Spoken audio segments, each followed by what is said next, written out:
रहीम अस्सलाम वालेकुम नाज़रीन, आप यूट्यूब चैनल देख रहे हैं। मैं इमरान खान हूँ। दो अहम डेवलपमेंट्स हुई हैं। एक तो नेतन्याहू मंजर आम पे आ गया काफ़ी दिन के बाद, 5 दिन हो गए थे नेतन्याहू मंजर से गायब था। ये कहाँ पे आया, कैसे आया, क्या बात की। इसके अलावा एक और बहुत बड़ी डेवलपमेंट है। पहला स्टेटमेंट आया है ईरान के नए सुप्रीम लीडर की जानिब से, और उन्होंने जो स्टेटमेंट दिया है वो किसी सूरत मुख्तलिफ नहीं है पुराने जो शहीद हो गए आयतुल्ला खामनाई सुप्रीम लीडर थे ईरान के, उनके स्टेटमेंट से ज़्यादा मुख्तलिफ नहीं है। यानी यहाँ से पता चलता है कि डोनाल्ड ट्रंप ने सिर्फ एक बड़ी शख्सियत को शहीद किया है, या इसराइल ने और अमेरिका ने मिलकर, और कोई बदलाव नहीं आया ईरान के अंदर, कोई सोच में तब्दीली नहीं आई।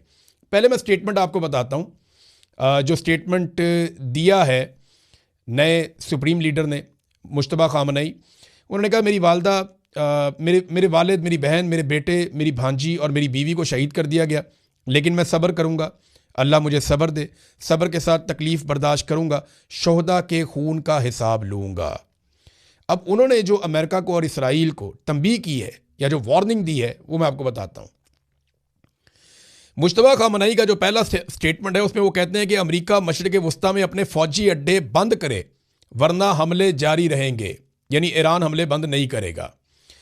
फिर उन्होंने कहा कि एक एक शहीद के खून का हम बदला लेंगे, हर उस शख्स के खून का हिसाब लेंगे जो हालिया जंग और हमलों में शहीद हुआ।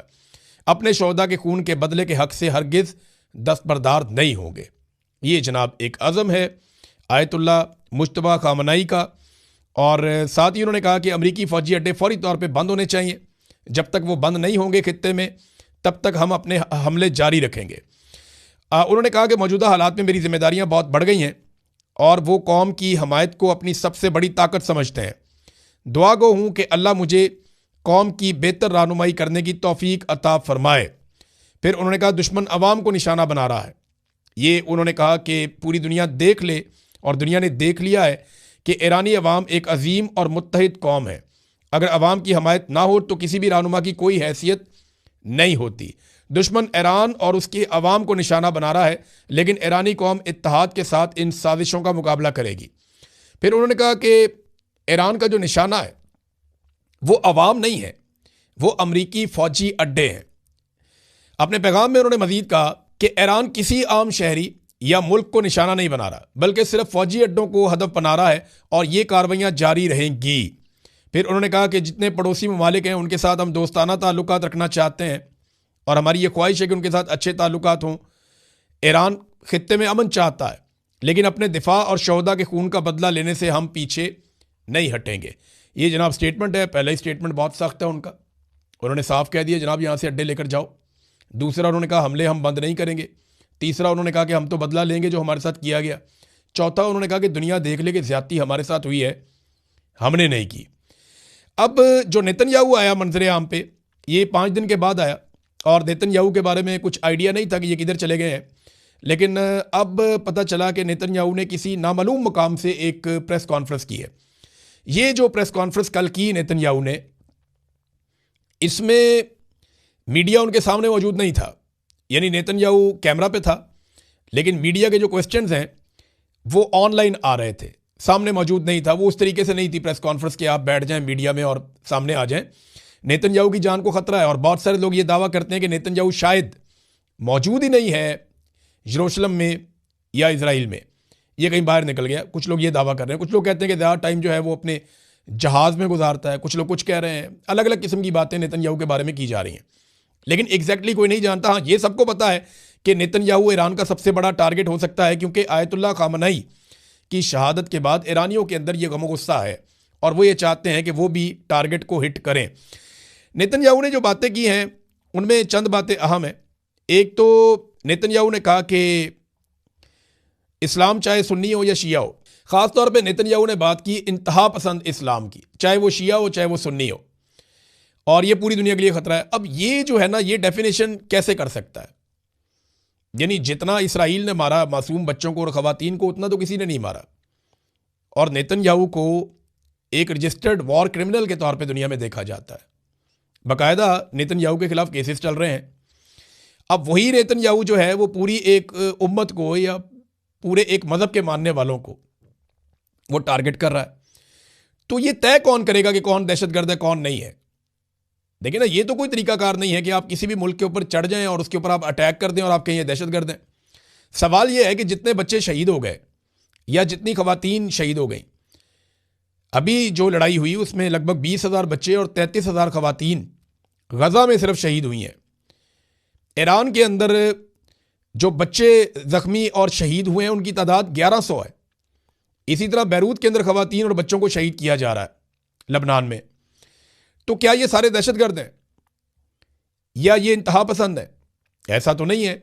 अब वो शिया और सुन्नी को एक ही नज़र से देखते हैं। मैंने एक दिन पहले भी वीलॉग में कहा था कि शिया सुन्नी डिवाइड से बाहर निकलना चाहिए और सबको इंसानियत के लिए और दुनिया में अमन लाने के लिए मिलकर किरदार अदा करना चाहिए। मुसलमान मुल्क अगर मिलकर किरदार अदा करेंगे तो शायद बेहतरी जल्दी आ जाएगी खित्ते में। जितना डिवाइड रहेंगे, आपस में लड़ेंगे तो इससे जंगें बढ़ेंगी। अगर मिलकर दबाव डालेंगे तो जंग खत्म हो जाएगी। जैसा कि अभी एक स्टेटमेंट हमने देखा कतर से आया था, जैसा एक स्टेटमेंट सऊदी अरब से माजी में आया था, जैसा स्टेटमेंट हमने अभी हाल ही में देखा कि जो ओमान से स्टेटमेंट आया, बड़ा शानदार स्टेटमेंट है। इसी तरह से अभी तुर्की ने भी एक स्टेटमेंट दिया है। उन्होंने कहा जी कि ईरान की जंग जो है वो फौरी तौर पे बंद की जाए। ईरान हुकूमत गिराकर खाना जंगी, इंतशार, फसाद या तकसीम की इजाज़त नहीं देंगे हम। ईरान की खुद मुख्तारी का एहतराम किया जाए, खित्ते के अमन को बहाल किया जाए। ये बड़ी दिलेर स्टेटमेंट है और ये स्टेटमेंट दी है तुर्की के वज़ीर ख़ारजा ने। अब नेतन्याहू ने एक तो इस्लाम चाहे सुन्नी हो या शिया हो उसको लेकर के उन्होंने तनकीद की और एक पूरी कौम को टारगेट किया जो नामुनासिब है, उसको ये करना नहीं चाहिए था, लेकिन वो बड़े लंबे अरसे से यही कर रहा है। नेतन्याहू के बहुत सारे कंट्रोवर्शियल स्टेटमेंट्स मौजूद हैं और वो ईरान के खिलाफ बड़े लंबे अरसे से ये प्लान कर रहा था कि ये लड़ाई हो जाए। ये अब अमेरिकन भी बता रहे हैं कि नेतन्याहू की लड़ाई है, अमेरिका की लड़ाई नहीं है। यहाँ पे एक मैक्स ब्लूमेंथल एक जर्नलिस्ट हैं, उन्होंने एक इंटरव्यू दिया और उस इंटरव्यू के अंदर कुछ हकायक सामने आए। मैरियो नुफेल को उन्होंने इंटरव्यू दिया, इनको मैंने भी एक इंटरव्यू दिया था और बड़े शानदार सहाफ़ी हैं। तो उनको उन्होंने इंटरव्यू देते हुए बताया कि एक ऑडियो लीक हुई है और ये जो ऑडियो लीक हुई है ये आईपैक के सीईओ की ऑडियो है जो लीक हुई है। ये बहुत इंपॉर्टेंट ऑडियो है। उसमें वो बताते हैं कि ये बताया जा रहा है कि जॉन रेडक्लिफ हो, मार्को रूबियो हो या माइक वॉलेट्स हो, ये वो लोग हैं जो अमेरिकन एडमिनिस्ट्रेशन के अंदर हैं, लेकिन वो इसराइल के साथ या मुसाद के साथ बहुत अच्छी तरह जुड़े हुए हैं और वो इसराइली मफादात का तहफ़्फ़ुज़ करते हैं अमेरिकन एडमिनिस्ट्रेशन में, जो इस वक्त डोनाल्ड ट्रंप की गवर्नमेंट है। और डोनाल्ड ट्रंप जो है वो सर्व कर रहा है इसराइल को, वो अमेरिका के लिए नहीं कर रहा। वो एक्चुअली जो इसराइल चाहता है वो कर रहा है। अब इस किस्म की ऑडियो लीक होने के बाद बहुत सारी चीज़ें मज़ीद क्लियर हो गई हैं, बल्कि उसने ये भी बताया कि 40 साल से इस मनसूबे पर काम किया जा रहा है कि ईरान को ख़त्म किया जाए और 30 साल पहले ये आश्कार भी हो चुका था। इसमें बहुत सारी चीज़ें पहले भी सामने आ चुकी हैं और अब भी चीज़ें सामने आ रही हैं। तो ये लड़ाई कभी भी अमेरिका की लड़ाई नहीं थी, ना अमेरिका को इसमें कोई ख़तरा था, लेकिन अमेरिका की मौजूदा एडमिनिस्ट्रेशन को बड़े अच्छे तरीके से इसराइल ने इस्तेमाल किया और इस लड़ाई के अंदर उनको धकेल दिया। अब वहाँ पर रजीम चेंज करने की कोशिश तो कामयाब हुई नहीं, वो नेतन्याहू मान भी गया। उसने कहा ईरानी अवाम की कोशिशों के बगैर हुकूमत का तख्ता नहीं उल्टाया जा सकता। हमें उम्मीद है कि हुकूमत गिर जाएगी। हुकूमत ना भी गिरी तो ये बहुत कमज़ोर हो जाएगी। यानी इस बात का नेतन्याहू के पास कोई जवाब नहीं है। बल्कि हुआ ये कि आयतुल्ला खामनाई की शहादत के बाद ये हुकूमत ज़्यादा मजबूत हो गई, वो ज़्यादा तगड़ी हो गई। इस बात का ना तो आइडिया था अमेरिका को और ना ही आइडिया था इसराइल को। इनकी कैलकुलेशन कुछ और थी। यानी अगर आप ये देखना चाहें कि डोनाल्ड ट्रंप के कौन से बड़े अहम मंसूबे थे जिन पे वो अमल दरामद करना चाह रहे थे इस जंग के ज़रिए से, या कौन से वो टारगेट से जिनको अचीव करना था। 4 हदफ थे जो मुकर्रर किए थे डोनाल्ड ट्रंप ने, ये सेट किए हुए थे कि ये हमने करना है। अब नंबर 1 तो ये था कि हुकूमत तब्दील की जाए वहाँ पे, तो हुकूमत तब्दील हो सकी नहीं, बल्कि वो ज़्यादा मजबूत हो गई। नंबर 2 ये था कि अस्करी तौर पे मुकम्मल तबाही फैला दी जाए और मफलूज कर दिया जाए ईरानी फ़ौज को। क्या ये हो सका? अगर ये हो जाता तो आबने हरमज़ पे इस वक्त ईरान का कंट्रोल ना होता। वो अभी भी मिसाइल मार रहे हैं। उन्होंने कोई 42वीं लहर मिसाइलों की भेजी है इसराइल की तरफ और वो एक एक करके टारगेट अचीव कर रहे हैं। वो लड़ाई बंद ही नहीं करना चाहते। तो इसका मतलब है दूसरा टारगेट भी अचीव नहीं हुआ।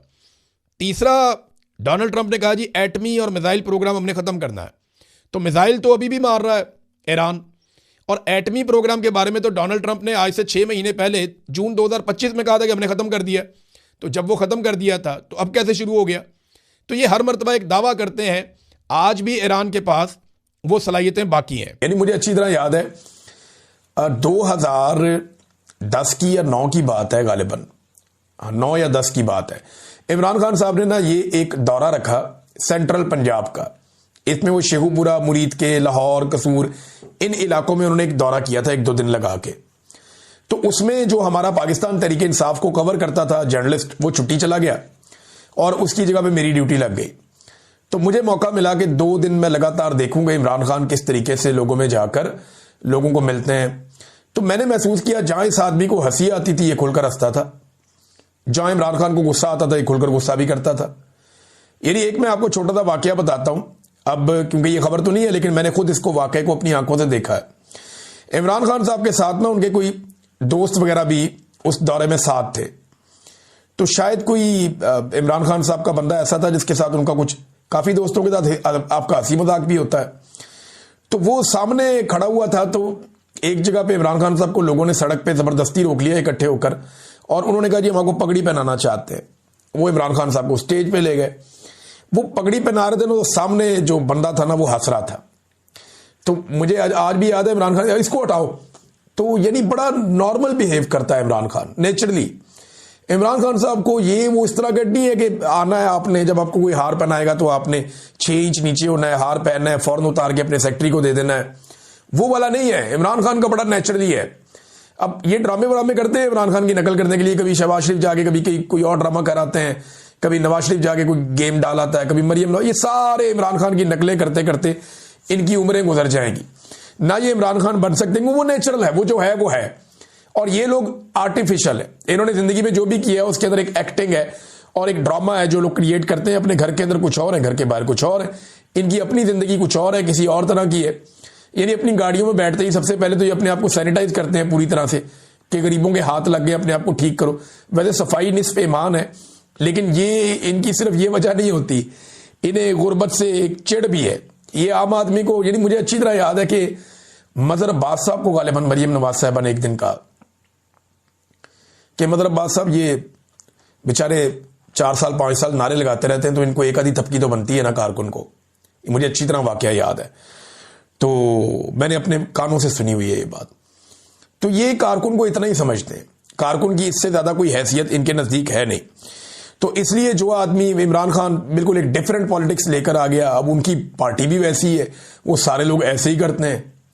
तो जब एक ऐसा ट्रेंड आ गया जहां मिडिल क्लास आ गई सियासत के अंदर और वो नेचुरली बिहेव कर रही है, चीजों पे रिस्पॉन्ड भी कर रही है, तो इन्हें तकलीफ हो गई और वो होनी थी। अब नादरीन, इमरान खान साहब की रिहाई तो इन्हें करनी पड़ेगी। ये जो मर्जी कर ले, आज नहीं करनी पड़ेगी, कल करनी पड़ेगी। हाँ, आसिम मुनीर सबसे बड़ी रुकावट है इमरान खान साहब की रिहाई की, ये हकीकत है। कोई अदालत इमरान खान साहब की रिहाई के लिए रुकावट नहीं है, कोई इदारा इमरान खान साहब की रिहाई के रास्ते में रुकावट नहीं है। सिर्फ इमरान खान, और कोई हुकूमत इमरान खान साहब की रिहाई के रास्ते में रुकावट नहीं है।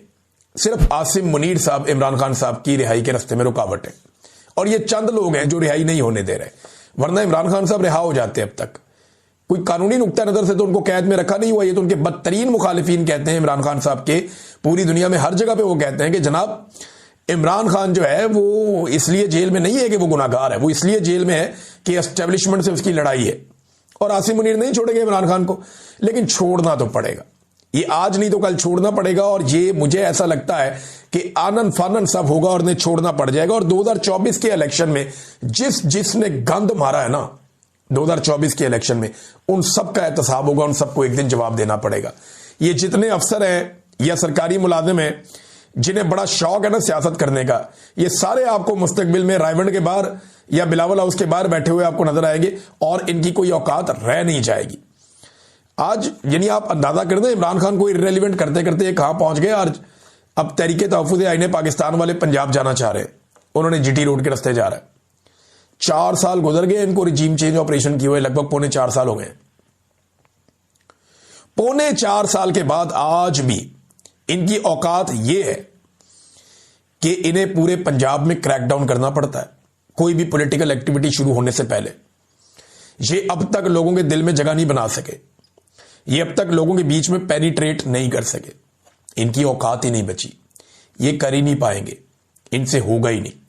और ये नहीं कर पाएंगे, ये सबको समझ आ गई है। इनके जाने का वक्त है, आप समझें। आप ये आज नहीं तो कल चले जाएंगे, क्योंकि एक चीज भी ये नहीं संभाल सके इस मुल्क की, यानी जिन लोगों को लाया गया जाली फॉर्म 47 के ऊपर, वो लोग बिल्कुल नालायक, निकम्मे और नखट्टू साबित हुए, नाअहल साबित हुए। वो वैसे तो इलेक्शन नहीं लड़ सकते थे, पब्लिक में भी फारिग हो गए, लेकिन उन्होंने कोई एक काम करके नहीं दिया इस मुल्क के अंदर। अवाम के अंदर वो थोड़ी सी भी जगह नहीं बना पाए। इमरान खान साहब ने जेल से बैठ के एक शख्स को कहा कि ज़हनी मरीज है, पूरा निजाम साबित करने पे तुला हुआ है कि हां वो वाकई ज़हनी मरीज है। रोजाना कोई ना कोई ऐसा काम कर देते हैं जिसमें पूरा निजाम ये गवाही देता है कि इमरान खान ने जेल से बैठ के जो कहा वो ठीक कहा।